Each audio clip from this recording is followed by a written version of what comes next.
네, 6학년 1학기 단원이에요. 비유하는 표현. 비유. 비유 같은 경우는 이제 비유하는 표현은 여기서 제일 중요한 건 비유하는 표현은 두 대상 사이에 공통점이 있다. 이게 이제 비유어에서 이제 되게 제일 중요한 부분이고 여기 한번 보자면 정의를 볼게요. 어떤 현상이나 사물을 비슷한 현상이나 사물을 그런 빗대어 표현하는 것을 비유하는 표현이라고 한다. 그리고 아까 말했듯 이런 대상 하나를 다른 대상에 빗대기 때문에 두 대상 사이에 공통점이 있다. 이 공통점이 있다라는 게 이제 비유하는 표현의 중요한 부분이 되겠습니다. 자, 비유하는 표현법 같은 경우는 이제 이런 빗대어 표현하는 것은 이렇게 은유법 그리고 직유법 이제 이 두 가지를 이제 우리는 중점적으로 배우고 있는데 은유법 같은 경우에는 뭐뭐는 뭐뭐다, 뭐뭐는 뭐뭐다로 이제 빗대는 그런 표현 방법이고 직유법 같은 경우에는 뭐뭐 같이, 뭐뭐처럼 그리고 뭐뭐듯이 이런 식으로 이 말이 들어가면은 이제 직유법이라고 생각해 주면 될 것 같아요. 여기 직접 견준다라는 말이 있는데 이 직이 여기에 직유법 할 때 직이랑도 같은 직이라서 이 직 가지고 조금 알아두시면 좋을 것 같아요. 같이처럼 드시가 나오면은 직유법이다. 그리고 뭐뭐는 뭐뭐다 라고 나오면은 은유법이 사용된다. 그렇게 이제 우리는 작품 연구 부분으로 한번 넘어가 보겠습니다.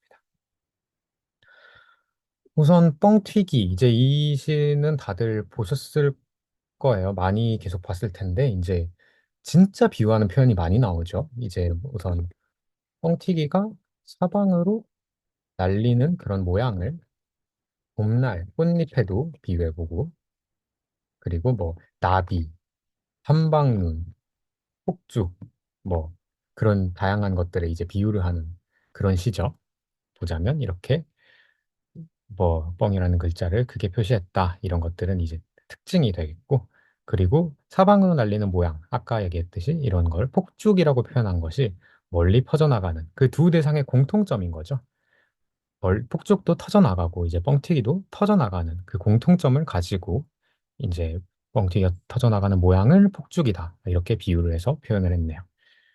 그리고 이제 마찬가지로 냄새를 비유하기 위해 여러 가지 대상에 빗댔다라고 하는데 이제 냄새 같은 경우는 어떤 식으로 비유를 했냐면 이제 뻥튀기 냄새를 메밀꽃 냄새에도 비유를 했고요.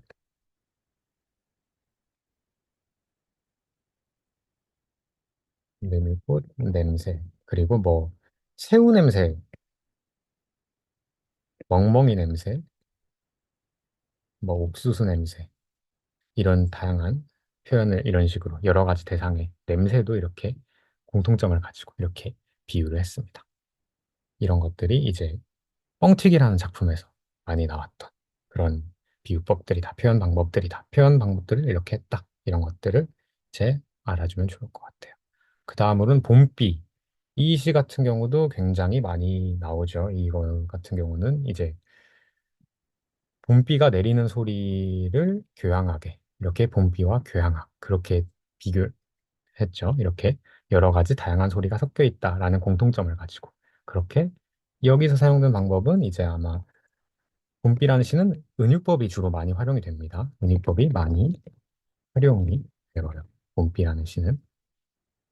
그리고 여기 나와 있듯이 세상 모든 것은 악기에다가 비유를 하고 지붕은 큰 북으로 그리고 세숫대양의 바닥은 작은 북으로 이런 식으로 비유해서 이렇게 나타냈습니다. 의성어랑 의태어 이런 것에서 운율이 느껴진다라고 했는데 우선 의성어랑 의태어에 대해서도 짧게 설명을 해볼게요. 의성어 같은 경우는 이제 흉내낼 의자에 소리성자를 써요. 즉, 소리를 흉내내는 말이라는 거죠. 반대로 의태어 같은 경우는 흉내낼 의자에 모양, 태자를 씁니다. 모양을 흉내낸다는 말이죠. 뭐 그렇기 때문에 이제 뭐 따르릉 따르릉 같은 건 의성어일 거고 뒤뚱뒤뚱 같은 건 의태어일 거고 이런 식으로 이런 것들이 있는데 이런 낱말이 반복된다는 특징이 있고요. 그리고 운율이 느껴진다라고 했는데 운율 같은 경우는 이제 뭐 어떤 리듬감을 느껴지게 하는 그런 요소죠. 음악적 리듬감이 느껴진다. 어떤 게 부분이 반복된다. 이럴 때 우리는 운율이 느껴진다라는 말을 합니다. 이 운율과 관련된 말, 그리고 의성 의태어에 관련된 말도 이제 많은 문제에서 활용이 되니까 여기 개념들은 잘 꼭 정리를 잘 해뒀으면 좋겠습니다. 그 다음으로 이제 풀잎과 바람. 이거 같은 경우도 이제 그런 표현, 이제 비유가 많이 나오는데 이렇게 바람 같은 친구. 여기서 바로 나왔네요. 바람 같은 친구가 좋다. 여기서 활용된 거는 뭐뭐 같은이 아까 직유법이라고 했잖아요. 바람 같은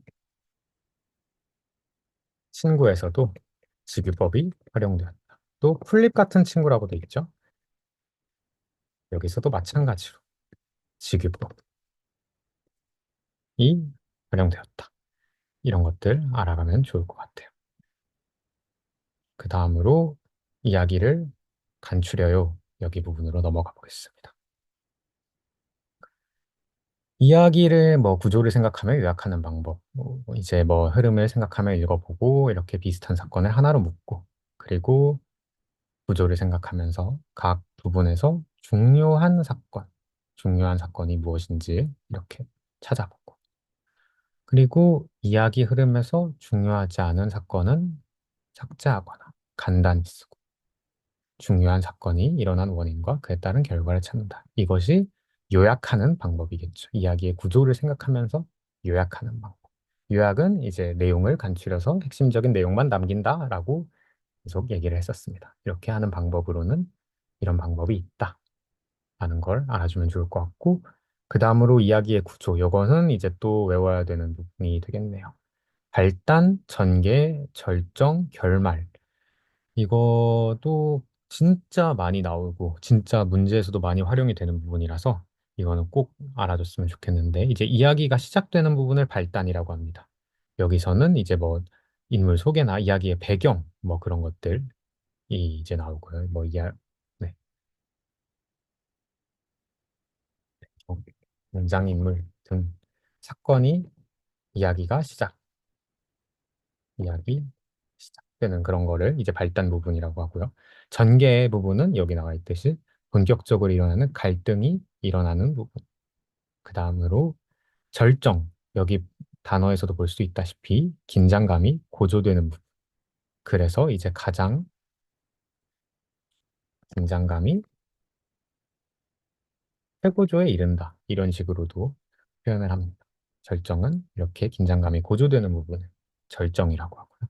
마지막으로 결말은 다 알다시피 사건이 해결되는 부분. 이런 갈등이 다 아까 일어났던 갈등들이 해소되고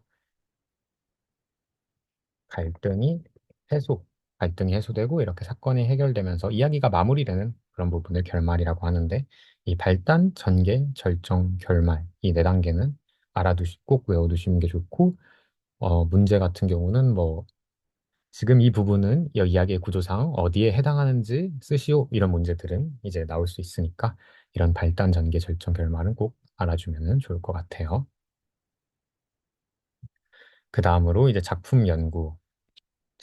요거 같은 경우는 이제 이런 지문들이 있었다. 이것들 다 봤죠? 다 보셨을 텐데 이런 황금 사과라는 동화가 있었고 뭐 이런 깨달음을 전하는 이런 이야기가 있었고 그 다음으로 저승이 있는 곳간 뭐 이런 이것도 마찬가지로 동화 이런 이야기가 있었고 여기 저승에 관 원님이 뭐 어떤 곳간에서 왜 자기는 별로 없지 이러면서 그렇게 이승으로 내려오게 되면서 이런 이 전설 이야기 이런 이야기도 있었고요.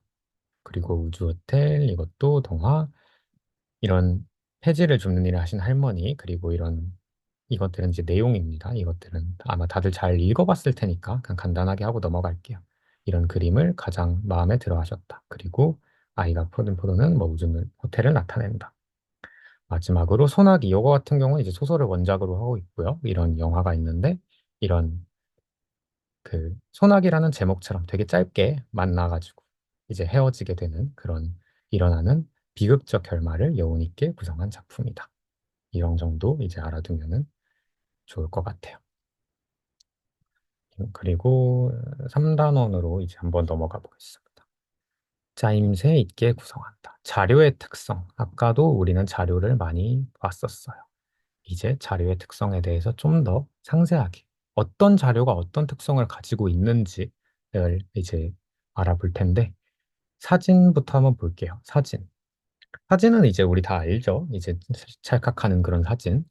장면을 있는 그대로 보여줄 수 있고요. 뭐 한눈에 보여줄 수 있고 이런 정확한 모습을 알 수 있는 그런 사진들이 사진의 특성이고 실물 같은 경우도 알겠지만 이제 정확하게 실제로 보이니까 이렇게 사진으로 안 찍어도 어떻게 생겼는지 어떤 모습을 하고 있는지 이런 걸 정확하게 알려줄 수 있고 영상 같은 경우가 이제 사진이랑 좀 더 사진보다 좀 더 생생하게 전달할 수 있다. 여기선 현장감이 좀 더 전달된다라는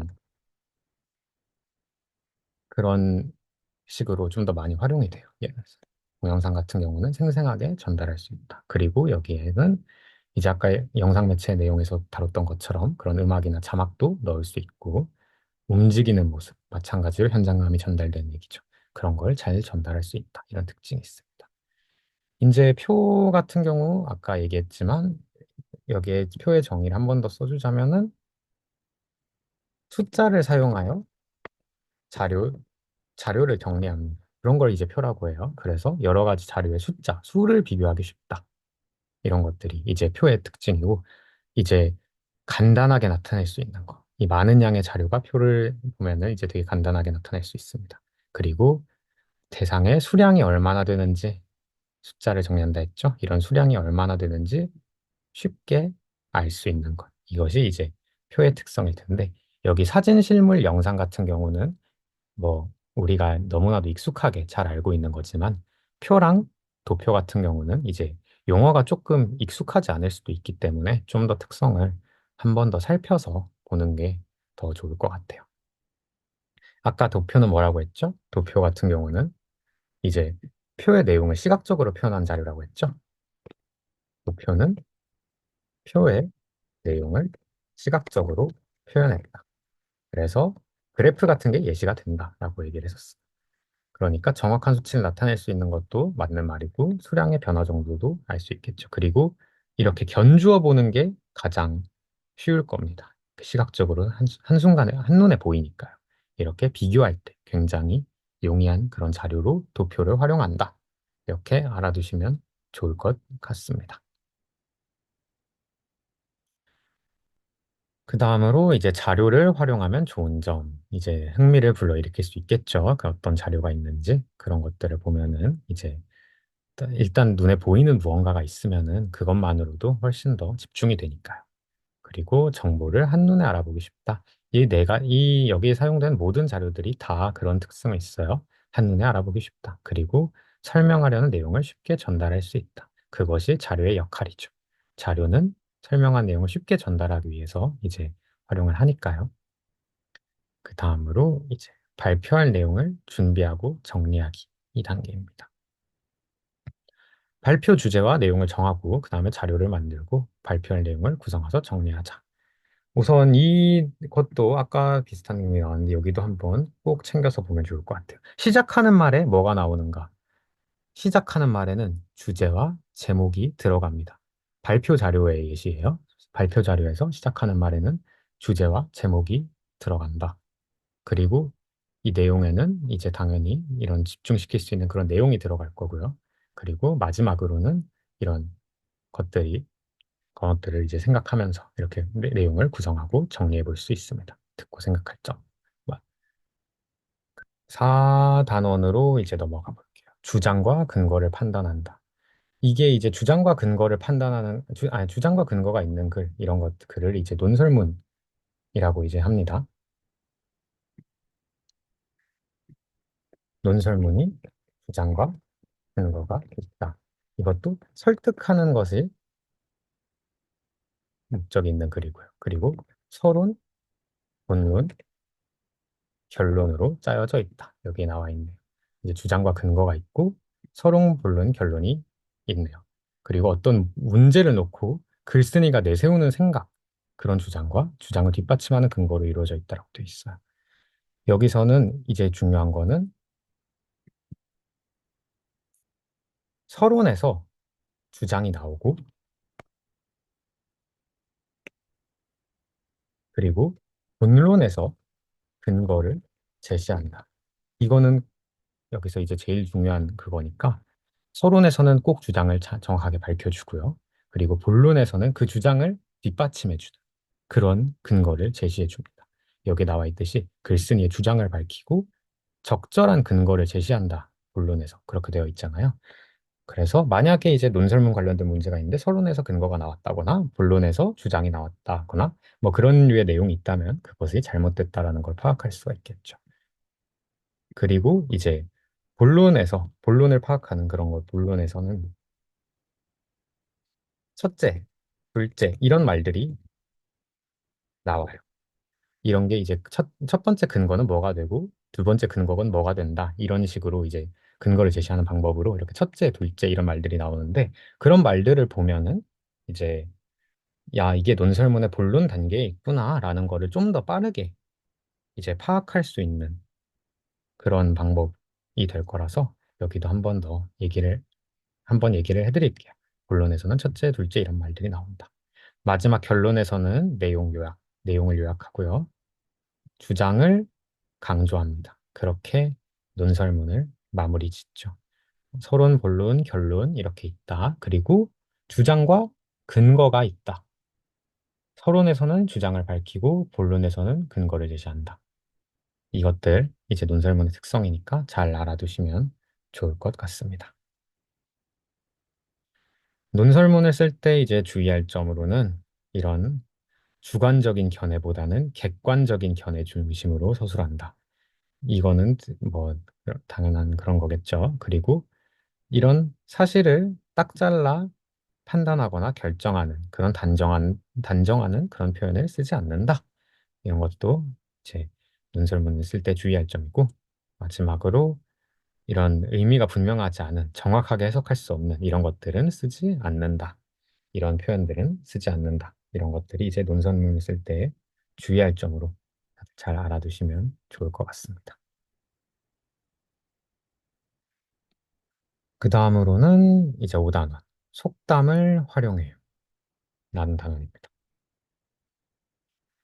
여기서는 이제 속담을 사용하는 그런 까닭을 먼저 생각해 보면은 이제 글의 주제를 효과적으로 드러낼 수 있다. 뭐 이것도 중요하죠. 주제가 효과적으로 드러난다. 속담을 활용하면. 그리고 재미있는 말을 사용해서 뭐 흥미를 느낄 수 있다. 이런 것들. 그리고 마지막으로 논리를 뒷받침해 준다.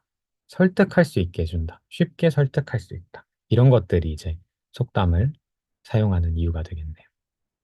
여기 속담들은 이제 다들 잘 아실지 모르겠는데, 이제 한 번씩 그냥 읽어만 볼게요, 빠르게. 이제 배보다 배꼽이 더 크다. 그러면은 사실 배가 더 크죠. 배꼽은 굉장히 작은데 이런 것들이 이상하니까 상황이 이치 맞지 않다. 이렇게 알아두시면 좋을 것 같고, 이제 쥐구멍은 굉장히 작은 구멍이죠. 쥐만 들락날락 할 수 있는. 그런데도 볕들 날이 있다. 이런 거는 아무리 어려운 일이 있어도 좋은 날이 올 수 있다. 아무리 작은 곳에서도 볕들 날이 있다. 그리고 그 다음 3번. 콩 심은 데 콩 나고 팥 심은 데 팥 난다. 이제 근본을 따라간다. 알맞은 결과가 나온다. 콩을 심었으니까 콩이 나는 것처럼 내가 한 행동대로 거기에 따라서 알맞은 결과가 나타난다. 이런 것들이 이제 3번 콩 심은 데 콩 나고 팥 심은 데 팥 난다의 그런 예시가 되겠습니다. 그 다음으로 손이 많으니까 일도 쉽다. 이거 같은 경우는 여기 그냥 딱 직관적으로 해석이 가능한 그런 말이죠. 여러 사람이 힘을 합하면 쉽게 잘 이룰 수 있다. 여기에서 이제 이거랑 되게 비슷한 속담으로 백지장도 맞들면 낫다라는 말이 있어요. 이렇게 이런 작은 사소한 일이라도 같이 하면은 훨씬 쉽게 잘 이룰 수 있다. 이런 의미를 가진 이런 것도 알아두시면 좋을 것 같습니다. 그 다음으로는 돌다리도 두들겨보고 건너라. 이거는 이 돌다리는 굉장히 딱딱하죠. 굉장히 딱딱하지만 혹시나 이제 주의를 기울여라. 만약에 그것도 무너질 수 있으니 잘 아는 일 알아도 세심하게 주의를 기울여라. 이런 의미가 되겠고 이제 여기 나와 있는 목수가 많으면 집을 무너뜨린다. 사공이 많으면 배가 산으로 간다. 이거 같은 경우는 이제 너무 많은 사람들이 모여서 그렇게 자기 주장만 이렇게 내세우면은 일이 제대로 안 된다는 거죠. 이제 산으로 간다라는 말을 이렇게 되게 줄여서 많이 쓰는데, 아, 산으로 갔네? 이런 식으로 많이 표현을 하는데, 그 산으로 갔다라는 말이 사공이 많으면 배가 산으로 간다. 여기서 이제 유래된 말이다. 라는 거를 알아두면 좋을 것 같아요. 이렇게 일이 제대로 되기 어렵다.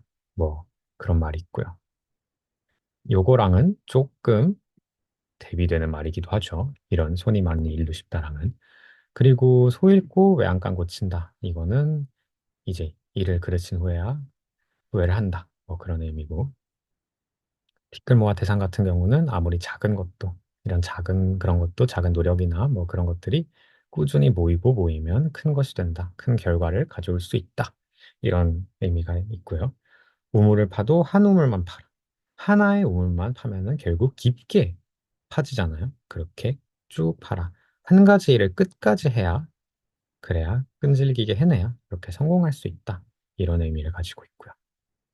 그리고 하룻강아지 밥 무서운 줄 모른다. 이거는 말 그대로 직관 철없이 하룻강아지 처음 태어났으니 이제 철이 없겠죠. 이런 철없이 함부로 그런 덤비는 상황에서 잘 모르니까 그렇게 덤비는 그런 상황을 의미하고 마지막으로 바늘 가는데 실 간다 같은 경우는 바늘이랑 실이 이제 항상 붙어 있는 바느질을 할 때 바늘도 필요하고 실도 필요하죠. 바늘은 이제 혼자 있었을 때보다는 이제 실과 함께 그런 기능을 많이 하니까 그렇게 사람 사이의 긴밀한 관계를 나타낼 때 바늘 가는데 실 간다.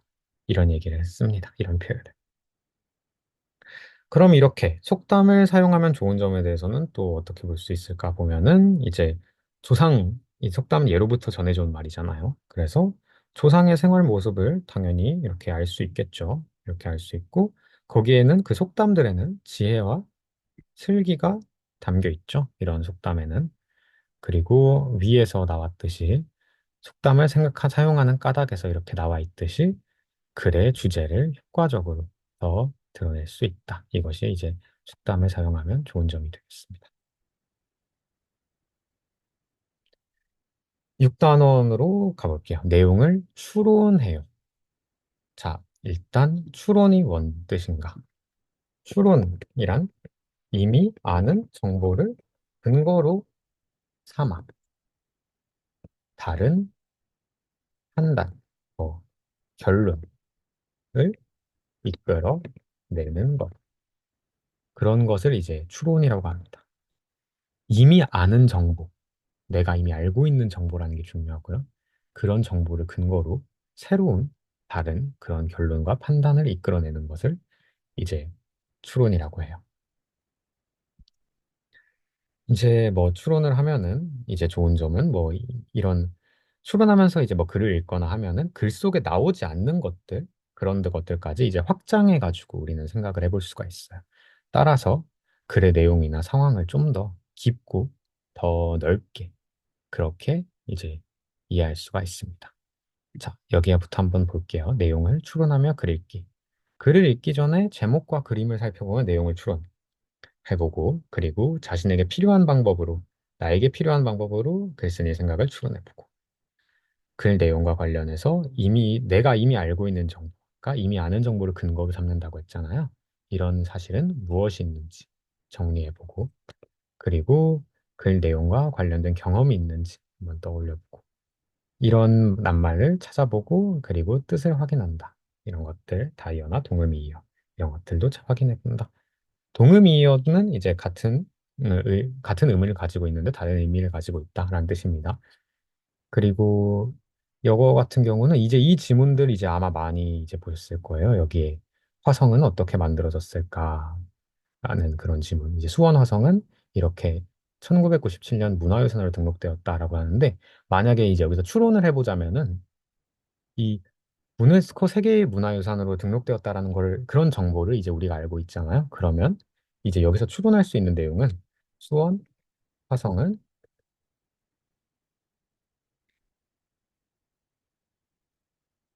제 세계적인 문화유산으로 인정받을 만큼 훌륭한 건축물이다. 이런 식으로 이제 우리는 그렇게 추론을 해볼 수가 있죠. 딱 이 세계문화유산, 문화유산으로 등록됐다는 말을 가지고 이렇게 추론을 해볼 수가 있고, 그리고 이제 또 여기 화성 성역의 괴 이런 거에 보면은 이제 뭐 제도 의식들을 기록한 책이라고 돼 있는데, 이제 원 지문에 보면은 어떻게 원래 모습대로 이제 만들 수 있었는가에 대한 근거로 이런 게 나오거든요. 그런 것들을 보고, 야, 이런 거에 기록이 실려 있어서 원래 모습으로 복원이 될 수 있었구나. 이렇게 이제 우리는 또 추론을 해볼 수가 있고, 그리고 또 원지문에 나온 내용 중에서는 이제 정조 임금이 이렇게 엄격하게 뭐 고른 좋은 자리에 지었다, 이런 내용이 나오는데, 그런 문장을 보면은 정조 임금은 수원 화성을 건축하는데 많은 관심을 가지고 있었구나, 이런 결론을 우리가 추론을 해볼 수가 있을 것 같아요. 이런 식으로 글을 보면서 어떤 정보를 보면은 그걸 바탕으로 우리는 추론할 수 있는 것들이 많다라는 거를 알 수 있을 것 같습니다. 이제 여기에 나와 있네요. 다이어와 동영어가 다시 나와 있는데, 아까 얘기했던 것처럼 두 가지 이상의 뜻을 가지고 있고요. 다이어는 마늘 따에 의미할 때 그 의자를 써서, 그리고 동영어 같은 경우는 이제 같을 동자의 이제 형태, 그래서 형태가 같은데 뜻이 다르다, 이런 의미로 쓰입니다. 아까 말했듯이 두 다이어, 동형어를 구분하려면 또 단어가 연관된 의미를 가지는지 판단, 연관된 의미를 가지는지 안 가지는지를 판단하면은 이제 다이어와 동영어를 잘 구분해 볼 수 있을 것 같아요. 자, 여기 사타 같은 경우에는 다이어의 예시로 나와 있네요. 이렇게 물건을 겹겹이 포개어 얹어 놓다라는 의미도 있고, 이렇게 구조물을 이루다라는 의미도 있고요. 감상 같은 경우에는 이제 동영어의 예시로 나와 있고 뜻이 되게 많아요. 이렇게 하찮은 일에 슬퍼서 마음이 상하고, 이렇게 칭찬하기도 하고, 이런 제사상, 귀한 사람에게 올린 음식상을 미리 살펴볼 때도 감상한다는 감상이란 말을 쓰고, 그리고 이런 불상, 그곳에 모시어둔 불상, 이것도 감상이라는 의미가 있고, 제일 많이 쓰이는 말이죠. 이렇게 예술 작품을 이해하여 즐기고 평가한다. 그리고 사실 제일 위에 있는 이 하찮은 일에도 쓸쓸하고 슬퍼져서 마음이 상하다, 이 감상도 많이 쓰이는데, 사람들이 이 감상을 이거랑 이제 같은 의미로 쓰는 단어라고 착각하는 경우가 있는데, 여기 예를 들어서 이제 뭐 슬픈 이야기, 슬픈 영화를 보고 감상에 젖다, 이런 표현들을 쓰거든요. 많이 들어보셨을 수도 있고 아닐 수도 있는데, 이런 감상에 젖다라는 말은 여기 밑에 있는 예술 작품을 이해하여 즐기고 평가한다라는 그 의미가 아니라, 이렇게 하찮은 일에도 쓸쓸하고 이렇게 슬퍼져서 마음이 상한다의 의미의 감상이다, 라는 것 정도 추가적으로 설명드리고 넘어갈게요. 이제 7단원으로 왔습니다. 7단원은 우리말을 가꾸어요. 우리말에 관련된 말이죠. 이제 우리말 사용 실태 조사하여 발표하기라고 되어 있는데, 그런 방법이 여기 나와 있겠죠. 여기 읽어보면은 우리말 사용 실태를 찾아본다. 그리고 조사할 내용을 생각한다. 조사 계획을 세운다. 내용을 먼저 생각하고 그 계획을 세워야죠. 조사 뭐 날짜, 계획에는 날짜와 시간, 장소, 이런 준비물, 조사 방법, 자료, 주의할 점 등 이런 다양한 내용들이 이제 계획을 세우는 단계에 들어갈 것 같습니다. 그리고 세운 계획에 따라서, 그런 계획에 따라서 조사한다. 그리고 이제 발표할 때 주의할 점, 아까 얘기했던 그런 주의할 점들을 생각하면서 조사할 내용을 발표한다. 이런 것들이 이제 우리말 사용 실태 조사를 발표하게 되면서 다뤘던 내용이 되겠네요.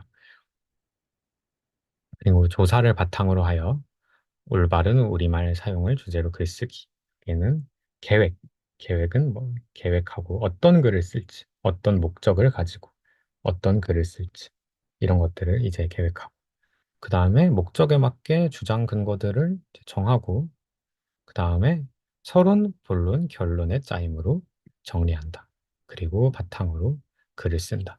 아까 주장과 근거가 있고 서론, 본론, 결론의 짜임으로 정리된 글은, 그런 글은 논설문이라는 말을 했었죠. 이거 같은 경우는 성, 주장 근거, 그리고 서론, 본론, 결론이 짜임으로 정리되는 것.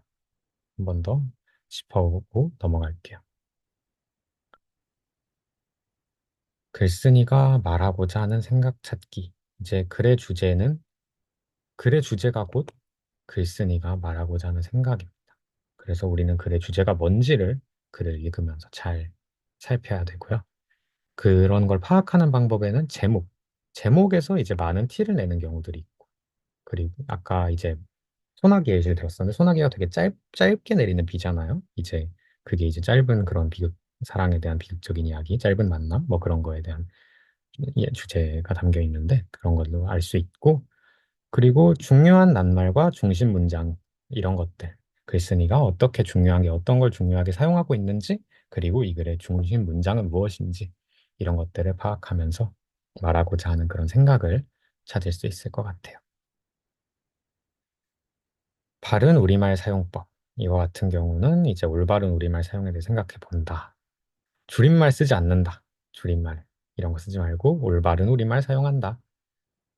부정적인 말보다는 긍정적인 말을 많이 쓰고 상대의 기분을 상하게 하지 않는다. 비속어 사용하지 않고 욕설하지 않고요. 올바른 우리말을 사용한다. 그리고 외국어를 지나치게 쓰지 않는다.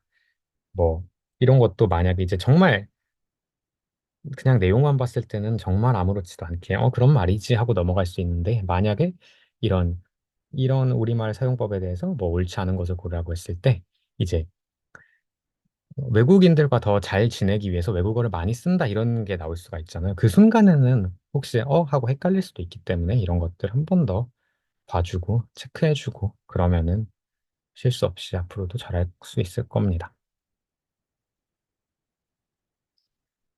네, 그렇게 이제 8단원으로 넘어가 볼게요. 인물의 삶을 찾아서라는 단원이고요. 글쓴이가 말하고자 하는 생각 찾기. 자, 글의 제목에서 글쓴이의 생각을 찾을 수 있다. 아까 주제를 뭐 글쓴이가 말하고자 하는 생각 찾을 때는 제목, 중요한 낱말, 중심 문장이라고 되어 를 찾는다고 했었죠. 그리고 여기에 마찬가지로 나와 있는 게 중요하다고 생각하는 자주 사용되었거나 그런 낱말, 무슨 단어들이 자주 사용되는가. 그리고 가장 중요한 낱말, 제일 반복되거나 제일 중요하다고 생각되는 그런 낱말을 이렇게 남겨본다. 이런 게 이제 글쓴이가 말하고자 하는 생각을 찾는 또 하나의 방법이 되고, 마지막으로 여기 나와 있던 중심 문장을 살핀다라고 했었죠. 각 문단별로 이제 중심 문장이 하나씩 있죠. 각 문단의 중심 문단을 찾고, 그리고 그걸 하나씩 줄여가며 가장 중요한 중심 문장만 남겨본다. 그러면은 그 문장이 이제 글의 주제이자 글쓴이가 말하고자 하는 그런 생각일 확률이 굉장히 높겠죠. 그렇게 글쓴이가 말하고자 하는 생각을 찾을 수 있습니다. 요거 같은 경우는 이제 하여가 단심가 이런 것들을 한번 설명을 드리려고 해요. 12척의 배가 있으니 뭐 뭐들이를 사용하는지. 먼저 이제 하여가부터 보자면요. 이방원 씨의 시조죠. 그리고 다 함께 뜻을 모아 새 나라를 세우자는 드렁치를 빗대었다. 이때 이제 이게 이 시가 이제 나오는 배경 같은 경우는 고려 말, 시대는 고려 말이고요. 고려 말에 이제 새로 등장한 정치 세력들과 무인들, 그런 사람들이 고려 사회를 개혁하려고 했고, 근데 뭐 그런 그 가운데에서 이제 정몽주 씨와 이성계 씨, 그 두 분이 생각하는 개혁 방법이 다릅니다. 서로 달라요. 정몽주는 고려를 유지하면서 개혁해야 한다고 생각했고, 이성계는 고려를 무너뜨리자. 무너뜨리고 새, 새로운 왕조를 세우자. 이렇게 했습니다. 이 상황에서 이제 이성계의 아들 이방원 씨가 이제 정몽주를 설득하기 위한 그런 과정에서 이제 하여가를 쓰게 되죠. 이제 이런들 어떠하리, 저런들 어떠하리, 이런 말로 이제 시작되는 거 다들 잘 봤을 텐데, 그런 식으로 이제 우리 함께 잘 해보자라고 이제 정몽주한테 이제 얘기를 하고, 정몽주 씨는 그걸 하지 않게 되는 그런 단심가를 쓰는 그런 이야기가 있죠. 그게 이제 여기 나오는 단심가, 정몽주의 시조. 단정적인 어조로 이제 고려왕에 대한 충성 변함없이 보여줍니다.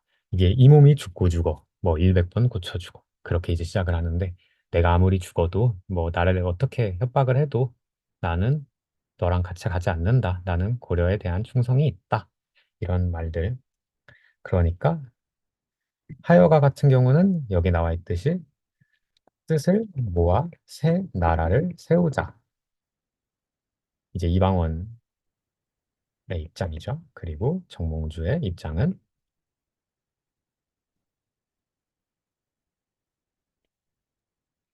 변함없이 고려의 충성을 다한다. 이것이 이제 정몽주의 입장이 되겠다.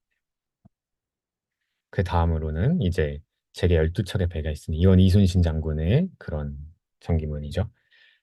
나는 어떠한 건 포기하지 말아라. 나한테 12척의 배가 있으니 해볼 수 있다. 더 해보겠다. 포기하지 말자. 상황이 굉장히 어렵지만 어떤 고난도 포기하지 않고 극복하려는 그런 의지. 그리고 난 해낼 수 있다라는 용기와 자신감. 이제 그런 것들이 표현된 그런 글입니다. 버드리를 사랑한 죄, 그리고 나무를 심는 사람 같은 경우 내용이 좀 이제 긴 편이죠. 위의 것들에 비해서는. 이런 몽당깨비가 이런 자신이 겪을 일을 즐겨주는 방식, 그런 것들을 보여주고, 이제 뭐, 믿음과 사랑을 추구한 몽당깨비, 그리고 현실적인 이익 및 효. 이게 두 개가 이제 대비가 되죠.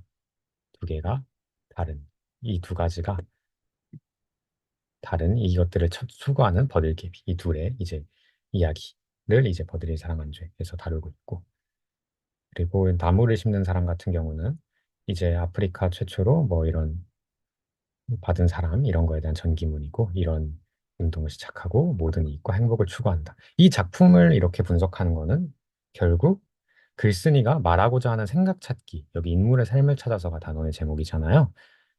여기서 이렇게 중요한 낱말도 남겨보고 중심 문장도 찾아보고 하나씩 줄여가면서 그렇게 제목도 보고 그렇게 하면은 이 글들에서 이런 인물이 추구하는 가치, 글쓴이가 말하고자 하는 그런 생각, 그런 걸 찾을 수 있고, 그걸 유의하면서 이 지문들을 다시 한번 자, 봐보는 시간을 한번 가져보면은 더 잘 이해할 수 있을 것 같습니다.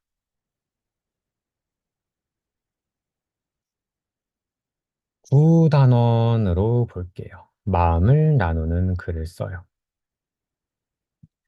여기는 이제 글 쓸 내용, 계획하기. 이제 글을 쓰기 전 첫 단계겠죠.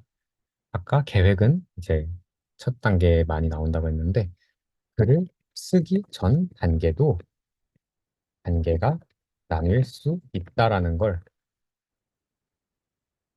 우리는 이제 이걸 보면은 알 수가 있겠네요. 글을 쓸 내용 계획하는데도 단계가 있다. 먼저 상황과 목적 파악하기, 그리고 쓸 내용 정하기, 그리고 표현하기. 이런 것들 항상 다 잘 읽어주면 좋을 것 같아요. 상황과 목적 파악해 말 그대로 상황 파악하고 목적을 이제 정한다. 어, 어떤 상황, 어떤 일 때문에 글을 쓰게 되는 건지, 내가 지금 어떤 일 때문에 글을 쓰게 된 건지, 그리고 목적, 이 글을 통해서 글을 통해 무엇을 전하고 싶은지, 이렇게 두 가지를 먼저 정하고요. 그리고 쓸 내용 정하기는 일어난 사건을 떠올리고, 그리고 사건에 대한 내 생각과 행동을 떠올리고, 나누고자 하는 마음을 생각한다. 그렇게 해서 내용을 정하고요. 마지막으로 이제 표현하기. 표현하기는 이제 글을 쓰는 그런 단계죠. 표현하기는 글 쓰는 단계, 표현하기는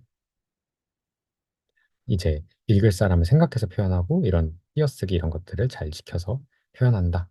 이런 것들이 이제 표현하기에 해당이 될 그런 내용이 되겠습니다. 그렇게 해서 이렇게 써지진 글, 주어라 또 주어라. 이 글 같은 경우는 이제 정약용 씨가 이제 아들들에게 쓴 글이죠. 여기 아버지라고 돼 있어. 정약용의 아버지가 쓴 글이 아니고 정약용 씨가 자기의 션의 두 아들들을 위해서 쓴 글인데 두 아들들의 이런 마음가짐을 걱정하면서 두 아들에게 당부하고 싶은 그런 말들을 이제 편지로 쓴 그런 글입니다. 자, 정약용이 두 아들과 나누고 싶은 마음, 그 마음은 무엇일까를 보면은 여기에 글을 쓰는 목적은 뭐 나누려는 마음은 다른 사람을 배려하는 마음, 다른 사람에게 베푸는 마음, 뭐 혹은 다른 사람을 아끼는 마음 이런 말들이겠죠. 이런 걸 나누려는 마음을 가지고 그리고 이 아들을 이 마음가짐 걱정하는 마음을 전하기 위한 목적을 가지고 상황은 이런 배려하는 마음을 나누기 위해서 이 상황에서 이런 목적을 가지고 두 아들들을 대상으로 그런 글을 쓴 예시가 이제 주어라 또 주어라라는 작품이다. 이렇게 알아두면 좋을 것 같습니다. 마지막 10단원이네요. 이제 얼마 안 남았으니까 잘 와주면 좋을 것 같아요. 연극, 함께 연극을 즐겨요. 연극과 극본의 관계. 아까 이제 얘기를 했었죠. 연극은 공연 예술이고,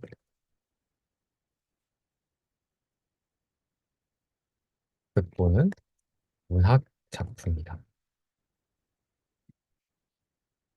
이제 여러분들이 다들 잘 아실 것 같은, 혹은 읽어봤을 수도 있을 것 같은 그런 극작가의 제일 유명하신 분이 이제 셰익스피어가 있죠. 뭐 작품으로는 햄릿, 로미오와 줄리엣 등등 뭐 그런 수많은 이제 그런 극본, 희곡 이런 것들을 남긴 극작가 셰익스피어 다 잘 알고 있을 거라고 생각하지만 이런 예시들이 있다라는 것 한번 더 알아두시면 좋을 것 같아요. 나와 있듯이 무대 위에서 공연할 것을 생각해 대사를 중심으로 했다. 이 대사를 중심으로 썼다는 말이 굉장히 중요합니다. 그래서 이제 극본을 보면은 뭐 예를 들어서 인물이 A라고 하면 A 안녕 뭐 안녕 B 안녕 이런 식으로 대사를 중심으로 진행이 돼요. 이런 것들이 이제 극본의 하나의 예시가 될 겁니다. 위 극본의 특성 같은 경우 보자면은 아까도 말했듯이 극본은 연극을 공연하려고 쓴 글이죠. 그리고 대사, 지문, 해설로 나타납니다. 이 대사, 지문, 해설이라는 거는 아마도 잘 이해가 안 될 수도 있는데 대사 같은 경우는 대화할 때 그런 대사는 대화 그리고 방백 그리고 독백으로 구성이 되어 있어요. 독백 같은 경우는 이제 아무도 없을 때 이제 관객에게 직접 전하는 말을 독백이라고 하고 방백 같은 경우는 어 옆에 인물이 있지만 인물이 내 말을 듣고 있지 않다라고 가정하고 그리고 혼자 어쨌든 관객을 대상으로 하는 말이죠. 대화는 이제 같은 배역을 대상으로 하는 말이라면 방백과 독백은 관객을 대상으로 하는 말이다. 정도가 이제 차이가 있고 그리고 지문 같은 경우는 이제 뭐 지시문이라고 생각해 주면 됩니다. 예를 들어서 누가 어디로 간다. 뭐 이런 것들이 있고 뭐 무대가 어두워진다. 이런 설명들 이런 것들을 이제 지문이라고 해요. 마지막으로 해설. 해설 같은 경우는 이제 막이 오르기 전 뭐 무대나 배경을 소개하는 그런 것들을 이제 어, 해설이라고 하고요. 이제 극본은 인물의 말과 행동을 직접 나타내고 그리고 이런 극본에서는 대사와 지문으로 이렇게 인물의 마음을 직접적으로 드러냅니다. 한번 그냥 짧게 예시를 한번 만들어 볼게요. 극본의 예시를. 예를 들어서 2025년 어느 날 어, 철수의 집으로 해볼게요. 철수의 집. 철수가 엄마에게 다가가면 엄마 배고파요. 엄마는 응, 지금 요리하고 있어. 대답을 해주고 그 다음에 엄마는 요리한다. 철수는 기다리며 행복해한다. 뭐 이런 식으로 한번 예시를 들어볼게요. 이렇게 이제 극본 이렇게 있다고 하면은 여기 2025년 어느 날 철수의 집 여기에 해당되는 거. 여기에 해당되는 것이 이제 막이 오르기 전 무대 배경을 소개하는 이런 해설이라고 할 수 있을 거고요. 그리고 철수가 엄마에게 다가간다. 이게 이제 지문에 해당이 될 거고요. 엄마 배고파요. 응, 지금 요리하고 있어. 이 부분은 이제 대사에 해당되는 부분일 거고, 마지막으로 엄마는 요리한다. 철수는 기다리면 행복해한다. 이런 것들이 역시 마찬가지로 이런 설명, 어떻게 지문에 관련 지문 이런 거 이제 지문의 예시입니다. 이런 게 그래서 이런 식으로 이제 극본은 구성이 되어 있다라는 거를 한번 알아두면 좋을 것 같아요. 음, 그러면 이제